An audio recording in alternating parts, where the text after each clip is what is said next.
আসসালামু আলাইকুম। ওয়ালাইকুম আসসালাম। ভাইজানের নামটা কি যেন? মোহাম্মদ শফিকুল ইসলাম। মোহাম্মদ শফিকুল ইসলাম। আপনি ফারিস্ট ইসলামিক লাইফ ইন্স্যুরেন্সে কোন দায়িত্বে আছেন? আমি সাতক্ষীরা জোনের দায়িত্বে আছি। সার্বজনীন বীমা দুটো শাখা আছে, একটার দায়িত্বে আমি আছি। ও আচ্ছা আচ্ছা, আপনাদের এই যে অফিসে এই অবস্থাটা 20 সাল থেকে এটা কিভাবে হলো? এই ঘটনাটা যে 20 সাল থেকে এ পর্যন্ত যে ম্যাচিউরড হয়েছে 8,000 7,000 সামথিং, মানে 8,000-এর একটু নিচে হবে। জি আর টোটাল গ্রাহক মনে হয় 25 থেকে 30,000 হবে।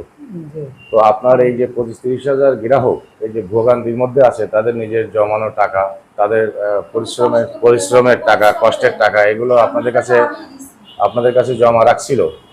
এই টাকাগুলো 20 সালে যাদের ম্যাচিউর হয়েছে, আমার যেটা জানা মতে, আপনিও জানেন, এই 25 সাল প্রায় অর্ধেক হয়ে গেল, এখনো পর্যন্ত তারা কোনো টাকার মুখ দেখতেছে না। এটার সমাধানটা কি মনে করছেন আপনি, বা এটা হলো কেন, এই কারণটা কি বলতে পারেন? এটা ফারেস্ট ইসলামী লাইফ ইন্স্যুরেন্স কোম্পানি। একটু জোরে কথা বলেন। ফারেস্ট ইসলামী লাইফ ইন্স্যুরেন্স কোম্পানি 2000 সাল থেকে যাত্রা শুরু করে প্রায় 20 সাল পর্যন্ত খুব সুন্দরভাবে কাজ করে আসছিল। কিন্তু বিগত সময় এর থেকে অনেক টাকা দুর্নীতির মাধ্যমে চলে যায়, যার কারণে আমরা গ্রাহকদের টাকা বর্তমানে দিতে দেরি হচ্ছে। কিন্তু ইতিপূর্বে আমরা কিন্তু অনেক গ্রাহকের চাহিদা অনুযায়ী দিতে পারছি। 20 সালের আগ পর্যন্ত দিতে পেরেছেন, জি। 20 সাল থেকে আটকায় গেছে। আটকাই গেছে, তবে এখন দিচ্ছে সেটা তুলনামূলক কম। আচ্ছা, দুর্নীতি যেটা বললেন, এটা কি অফিসিয়ালি দুর্নীতি হয়েছিল আপনাদের আভ্যন্তরীণ, নাকি আমাদের হেড অফিস থেকে যারা দায়িত্বে ছিল ওনারা বড় বড় দায়িত্বে যারা ছিলেন তারাই দুর্নীতিটা করছেন? করছেন, তার বিরুদ্ধে মামলা হয়েছে, অনেকে জেলেও আছেন ওনারা। আপনারা মনে হয় সম্ভবত এই বিষয় নিয়ে একটা আন্দোলন করছেন যে আপনারা এখানে লোকাল যে টাকাটা জমা হবে সেই টাকাটা যেন আপনারা গ্রাহককে দেওয়ার সুযোগ দেয়।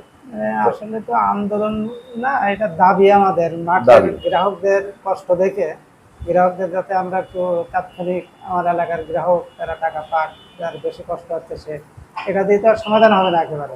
12 জনের চাকরি চলে গেছে অলরেডি এই জি। দাবি আদায় করতে গিয়ে। হ্যাঁ। এটা কি সঠিক? এটা সঠিক। এটা সঠিক। জি। তো আপনারা এখন যে কালেকশনটা করছেন, এই কালেকশনটা কি ঢাকায় হেড অফিসে পাঠিয়ে দিচ্ছেন, না আপনারা এখানে থেকে গ্রাহকদের সমাধান করার চেষ্টা কোম্পানির করছেন? সিস্টেম হচ্ছে আপনার হেড অফিসে টাকা চলে যায়, প্রতিদিনকার টাকা প্রতিদিন যায়। কিন্তু এটা সিস্টেম করে দেওয়া আছে, যেটা আমরা বলতে পারি যে এই গ্রাহকের এই টাকাটা দিলে ভালো হবে, সেটা সফটওয়্যারে দেওয়া আছে সেভাবে।